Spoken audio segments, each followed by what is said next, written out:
साथियों, मैं डॉक्टर आनंद कुमार गुप्ता आज अपने यूट्यूब चैनल डॉक्टर आनंद मेडिकल पाठशाला में चेस्ट पेन की नवी कड़ी में आज आपसे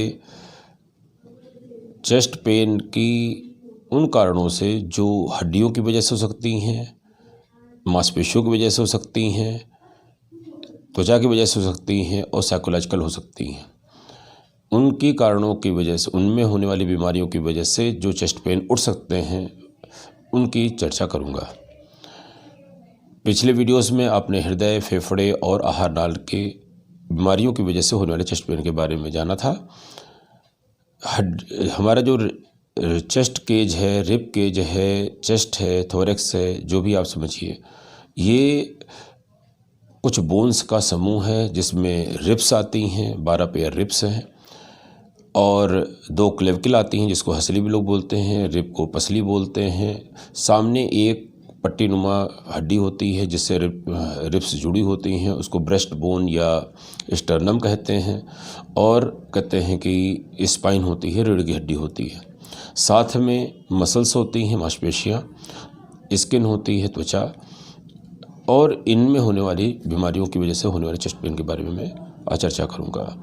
जो हमारा रिब केज होता है, चेस्ट का मेजर हिस्सा, 12 जोड़ी रिब्स बना होता है और ये जो पहली 7 जोड़ियाँ होती हैं, 1 to 7th pair of ribs, ये रीढ़ से चालू होकर के सामने ब्रेस्ट बोन अर्थात स्टर्नम से सीधे अपने अपने कार्टिलेज द्वारा जुड़ जाती हैं। इनको इसीलिए ट्रू रिब्स कहते हैं। इनके दूसरे नाम हैं फिक्स्ड रिब्स या वर्टिब्रो स्टर्नल रिब्स, मतलब वर्टिब्रा से स्टर्नल तक सीधे जुड़ी होती हैं। हर रिब्स अलग अलग सीधे जुड़ी होती है स्टर्नम से, इसलिए इसको वर्टिब्रो स्टर्नल रिब्स या फिक्स्ड रिब्स या ट्रू रिब्स कहते हैं। वहीं पर बाद की 5 पेयर्स, मतलब 8th से लेकर के 12th पेयर ऑफ रिब, ये स्टर्नम से सीधे नहीं जुड़ी होती हैं बल्कि किसी दूसरे तरीके से जुड़ी होती हैं और इनको फॉल्स रिब्स कहते हैं, ट्रू रिब्स के बजाय। जो पहली 8 से लेकर के 10th पेयर ऑफ रिब्स है, ये 3 जोड़ी रिब्स जो हैं, इनके जो कास्टर कार्टिलेज होते हैं, मतलब रिब्स से जुड़े हुए कार्टिलेज का हिस्सा जो किसी दूसरी बोन से जुड़ने के लिए पहले 7 रिब्स में था, वो अब स्टर्नम से सीधा ना जुड़ करके अपने ऊपर के नंबर वाली रिब्स के कास्टर कार्टिलेज से जुड़ जाता है और इस तरह से इनडायरेक्टली स्टर्नम से जुड़ जाता है, सीधे स्टर्नम से जुड़ने के बजाय, और इसको इसीलिए वर्टिब्रो कॉन्ड्रल रिब कहते हैं। और जो 11 से लेकर के 12th पेयर ऑफ रिब होता है, 11th और 12th पेयर ऑफ रिब, ये 2 पेयर जो रिब्स होते हैं, इनके कास्टलर कार्टिलेज हवा में ही स्वतंत्र रहते हैं, ये किसी से नहीं जुड़े होते हैं, इसीलिए इनको वर्टिब्रल रिब्स या फ्लोटिंग रिब्स कहते हैं। ये 8th से लेकर के 12th रिब्स की दोनों को मिला करके फॉल्स रिब्स कहते हैं। साथियों, जो रिब्स होती हैं, इनके बीच में जो मसल्स होती हैं, रिब्स के दो रिब्स के बीच में जो मसल्स होती हैं, उनको इंटरकास्टल मसल्स कहते हैं। कास्टल यहाँ पर रिब्स के लिए है और कार्टिलेज को कॉन्ड्रल कहते हैं। मतलब तो अगर जो कार्टिलेज की बीमारी होगी उसको कॉन्ड्राइटिस या कॉन्ड्रल से रिलेटेड किसी वर्ड से बतलाएंगे। अगर बोन्स की बीमारियों की से होने वाले चेस्ट पेन की बात करें तो सबसे जो तुरंत दिमाग में जाता है कि बोन्स पे कोई चोट लग जाए, चाहे वो क्लेविकल पे चोट लगे, चाहे स्टर्नम पे चोट लगे, चाहे रीढ़ पे चोट लगे, चाहे रिब्स पे लगे। अगर इस पे चोट लगेगी तो चाहे फ्रैक्चर हो या ना हो तो दर्द हो सकता है, तो ट्रामा की हिस्ट्री आपको मिलेगी ऐसे पेन्स के साथ। साथ में अगर कहते हैं कि इन्फ्लेमेशन हो जाए, ख़ास करके जो रिब होती है और उसके जो कार्टिलेज होती है, उसके जोड़ पर अगर वहाँ पर कोई इन्फ्लेमेशन हो जाए, ये तो कास्टोकॉन्ड्राइटिस कहलाती है। कास्टोकॉन्ड्राइटिस में अपर रिब्स के जो कार्टिलेज और रिब के बीच का ज्वाइंट होता है कास्टोकॉन्ड्रल जंक्शन, वहाँ का इन्फ्लेमेशन या शोथ हो जाता है। ये जनरली 40 साल के ऊपर के लोगों में होता है और इसका मुख्य कारण वायरल इन्फेक्शन होता है और इसमें भी कॉक्सकी वायरस काफ़ी मुख्य है। ये ट्यूबरकुलोसिस, सिफिलिस आदि बीमारियों के साथ भी कास्टोकॉन्ड्राइटिस हो सकती है।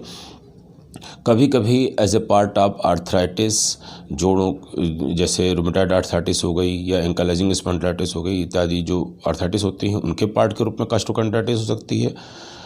वहाँ पर रिकरेंट माइक्रो ट्रामा की वजह से उस पर्टिकुलर जंक्शन पर माइक्रो ट्रामा की वजह से कास्टोकॉन्ड्राइटिस हो सकती है और कभी कभी किसी ट्यूमर की सिकुली के रूप में भी वहाँ पे कास्टोकॉन्ड्राइटिस जन्म ले सकती है।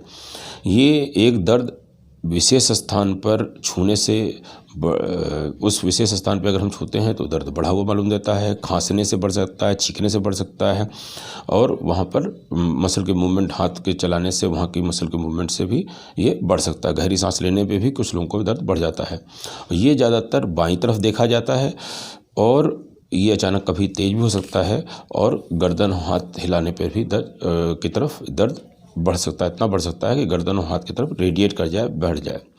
इसी से मिलता जुलता एक बीमारी और होती है जिसको हम टीड्स सिंड्रोम कहते हैं।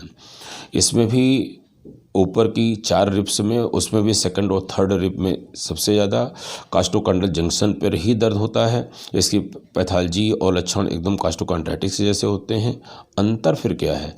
अंतर ये है 35 साल से कम लोगों में ज़्यादातर मिलता है और उस लोकल स्थान पर, उस विशेष स्थान पर स्पिंडल के आकार की, तरकुश शेप की एक स्वेलिंग भी साथ में उभर आती है, जो कि कास्टोकॉन्ड्राइटिस में स्वेलिंग नहीं होती है, वहाँ पर केवल दर्द होता है। यहाँ पर एक स्वेलिंग भी आ जाती है।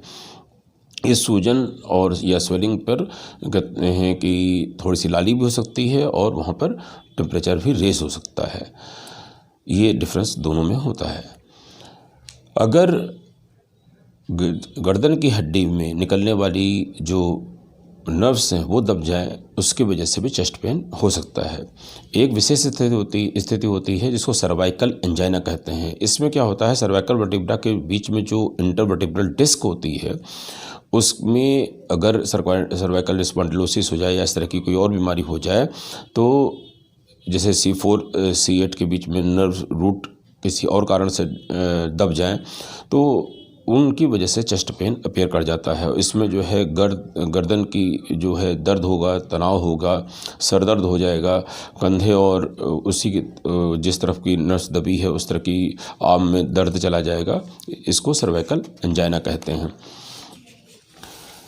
बोन्स में स्ट्रेस फ्रैक्चर भी देखा गया है। स्ट्रेस फ्रैक्चर मतलब किसी वहाँ पर बारंबार तनाव पैदा होने से उसमें फ्रैक्चर आ जाना, अपने आप में कोई बीमारी नहीं होती।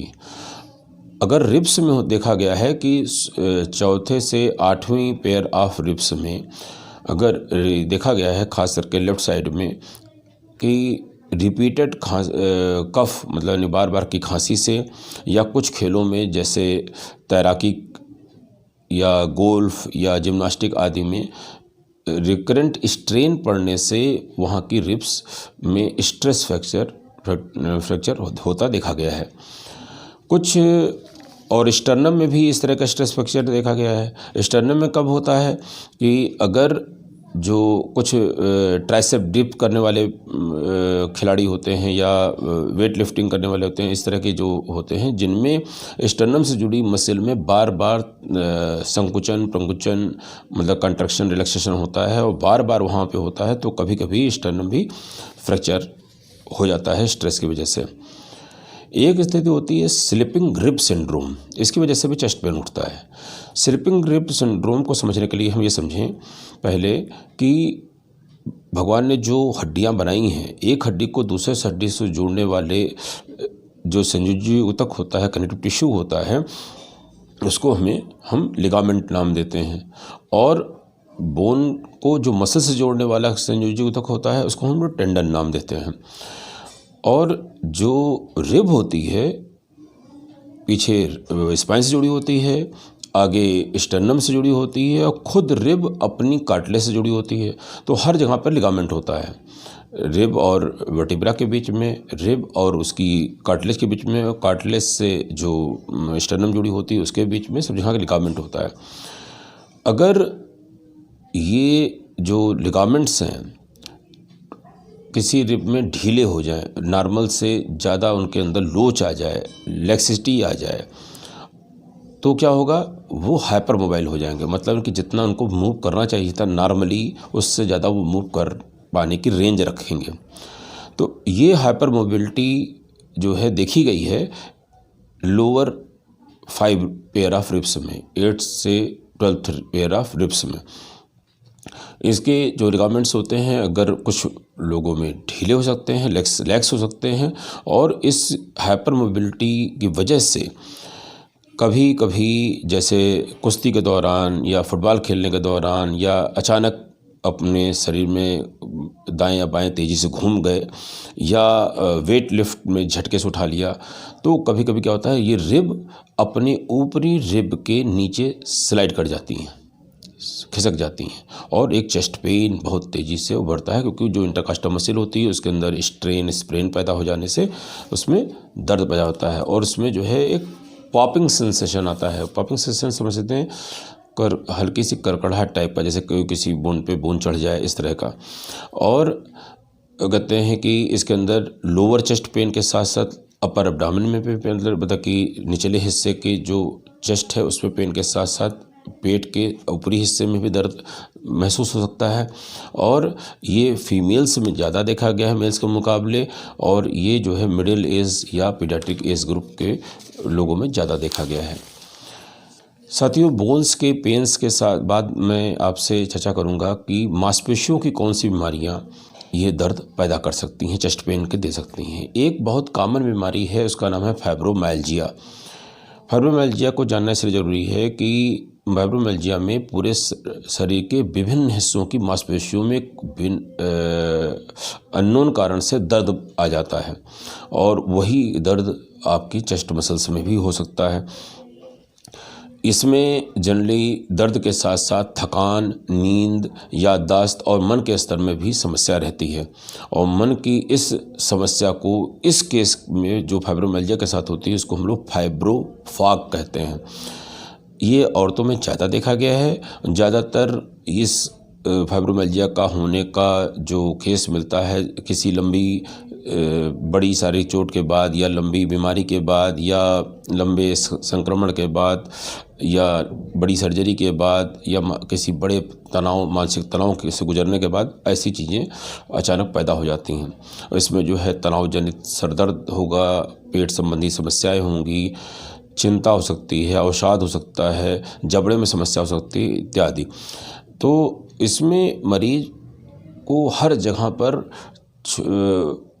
मांसपेशियों को छूने में एक अचानक गहरा दर्द महसूस होता है, मतलब दर्द का सेंसेशन एकदम बढ़ गया होता है, और ये एक मन स्थिति की बीमारी देखी गई है।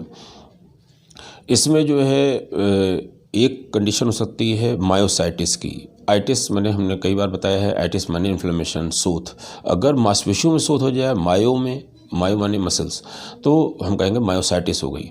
ये मायोसाइटिस में क्या होता है कि अगर चोट की वजह से हो सकता है, संक्रमण की वजह से हो सकता है, या किसी ऑटोइम्यून डिजीज़ के सिक्वली के रूप में, एसोसिएटेड फीचर के रूप में हो सकता है। अगर मांसपेशियों में सोथ हो जाए, मायोसाइटिस हो जाए, तो उसकी वजह से भी दर्द हो सकता है। ये आपका चेस्ट के मसल्स में अगर होगा तो ऐसा हो जाएगा। चोट, आप मांसपेशियों का दर्द, चोट लग जाए उसमें भी दर्द हो सकता है। इलेक्ट्रिक शॉक लग जाए, मांसपेशियाँ स्पाज़ में चली जाएँ, उसकी वजह से दर्द हो सकता है। एक्सरसाइज करने के बाद दर्द हो सकता है मांसपेशियों में। आप जानते हैं कि अगर जो है ख़ास तौर पे अगर मांसपेशियाँ किसी खास एक्सरसाइज करते समय अचानक झटके से मुड़ जाएं, या झुकने या खिंचाव हो जाए, तो उसमें मांसपेशियों में एक्सरसाइज के बाद दर्द पैदा हो सकता है। हैवी वेट लिफ्टिंग हो तो इसकी वजह से दर्द पैदा हो सकता है। अगर हम मांसपेशियों के बाद स्किन को देखें, कौन सी बीमारियां ऐसी हैं जो कॉमनली हमारे चेस्ट पेन के कारण बन सकती हैं। इसमें सबसे कॉमन है हर्पीस ज़ॉस्टर, जिसको हम लोग अपने आम बोलचाल भाषा में अधेड़ी के नाम से जानते हैं, इसको सिंगल्स भी कहते हैं। उसमें क्या होता है कि ये जो वायरस होता है, ये चिकन पॉक्स वाला ही वायरस होता है, जो वारिसेला ज़ॉस्टर वायरस कहलाता है। इसमें तंत्रिकाएं प्रभावित हो जाती हैं, और चिकन पॉक्स अगर ठीक होने के बाद कुछ वायरस जो है नर्व के गैंग्लियन में अपनी जगह बना करके स्थिर हो जाते हैं, और कभी किसी फेज़ ऑफ लाइफ में ये अचानक से एक्टिव होकर के उस पर्टिकुलर तंत्रिका को, जिसके गैंग्लियन में छिपे हुए थे, उसको इरिटेट करते हैं, डैमेज करते हैं।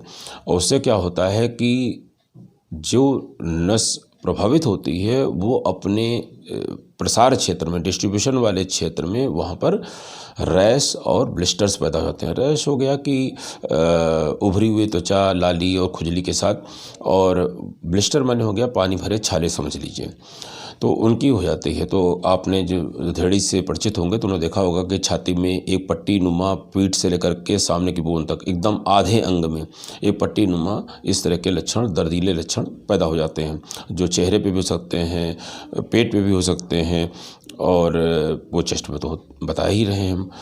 तो ये शरीर के आधे हिस्से में होते हैं, इसलिए अधेड़ी भी लोग इस नाम से जानते हैं। और अधेड़ी ठीक हो जाती है, हर्पीस ठीक, जोस्टर ठीक भी हो जाता है, तो भी कभी कभी दर्द बचा रह जाता है। इसको हम लोग पोस्ट हर्पेटिक न्यूरल्जिया कहते हैं। नर्व्स चूँकि डैमेज और इरिटेटिंग हो जाती हैं तो ये दर्द बना रह जाता है। इससे बचने का एक ही उपाय है कि हम चिकन पॉक्स ना होने दें, और चिकन पॉक्स से बचने का उपाय है कि हम चिकन पॉक्स की वैक्सीन लगवा लें। अगर किसी को जानकारी नहीं थी, चिकन पॉक्स हो गया टीकाकरण के पहले ही, तो वो पहले दिन से ही अगर डॉक्टर की निगरानी में अच्छा एंटीवायरल ले ले, क्योंकि ये सेल्फ लिमिटिंग भी है, लेकिन सेल्फ लिमिटिंग से क्या होता है, इसके वायरस बचे रह करके गैंग्लियन में घर कर ले जाते हैं और फिर बाद में हर्पीस जोस्टर के रूप में परेशानी करते हैं। अगर हम इसको सेल्फ लिमिटिंग होने के बजाय एंटीवायरल ले लें सही समय पर, तो शायद हम गैंग्लियन में इसको वायरस जाने से रोक सकते हैं और होने वाली हर्पीस जोस्टर से बच सकते हैं। इसके वैक्सीन लाइव एटेन्यूएटेड वायरस होती है, मतलब यानी कि इसके वायरस को वीक करके बनाई जाती है, और ये जो है वेरिसेला वैक्सीन होती है। इसमें 0.5 ml वैक्सीन जो है 2 डोज में लगाई जाती है, सबकुटेनियस मेथड से लगाई जाती है। इसकी जो वैक्सीन होती है अकेले भी आती है, और MMRV मतलब मीजल, मम्स, रुबेला के साथ वेरिसेला वैक्सीन के रूप में भी आती है। बच्चों में पहली डोज 12 से 18 महीने में, और दूसरी डोज 4 से 6 साल के बीच में दी जाती है। वहीं पर एडल्ट हो जाने पर, यंग एडल्ट हो उनमें अगर लगानी है प्रिवेंशन के लिए, तो ये जो है 4 से 8 हफ्ते पर 2 डोज लगा दी जाती है। ये 90% तक प्रभावी होती है। वहीं पर साइकोलॉजिकल एक कारण से, मानसिक दबाव की वजह से भी सीने में दर्द हो सकता है। उसमें सबसे बड़ा होता है कि बहुत ज़्यादा किसी को चिंता हो जाए तो अचानक सीने में दर्द करके प्रेजेंट करने लग जाए, या पैनिक अटैक आ जाए, उसकी वजह से सीने में दर्द उठा हुआ उसको महसूस हो। पैनिक कैसे कहते हैं कि अगर बिना किसी वर्तमान परिस्थिति की वजह से, कोई स्पष्ट कारण नहीं है वर्तमान में, अचानक आदमी किसी पुराने कारण की वजह से या किसी अज्ञात भय से एकदम से डर के मारे, चिंता के मारे घिर जाए, और जो कारण बताए वो कहीं आसपास दिख ना रहा हो, तो वो पैनिक अटैक कहलाता है। इस सीवियर एंजाइटी या पैनिक अटैक की वजह से जो सीने में दर्द होता है वो केवल सीने में दर्द नहीं होता है, उसमें धड़कन बढ़ी हुई दिखेगी, कहेगा दिल धक धक कर रहा है, सिहरन मचेगी, उसको चक्कर महसूस होगा, और किसी किसी को सांस फूलने की तकलीफ हो सकती है, और वास्तव में कोई डॉक्टरों द्वारा ढूंढी जा सकने वाली कोई बीमारी नहीं होती, मतलब शारीरिक रूप से। तो ये हम लोग मानते हैं कि साइकोलॉजिकल काज से चेस्ट पेन हो रहा है। एक बहुत कॉमन चेस्ट पेन है जो सेकंड से मिनट भर के लिए हो सकता है, जब हम बड़ा कौर एक साथ निगल ले जाते हैं, तो हमको जो है एक निगलता हुआ सीने में बीच में एक दर्द सा उभरता है। साथियों, आज मेरी चेस्ट पेन की जितने संभव कारण थे मेरे संज्ञान में, उनके बारे में मैंने अपनी चर्चा समाप्त की। अब चेस्ट पेन की सीरीज ख़त्म होती है, हम लोग किसी दूसरी सीरीज के साथ फिर मिलेंगे। धन्यवाद।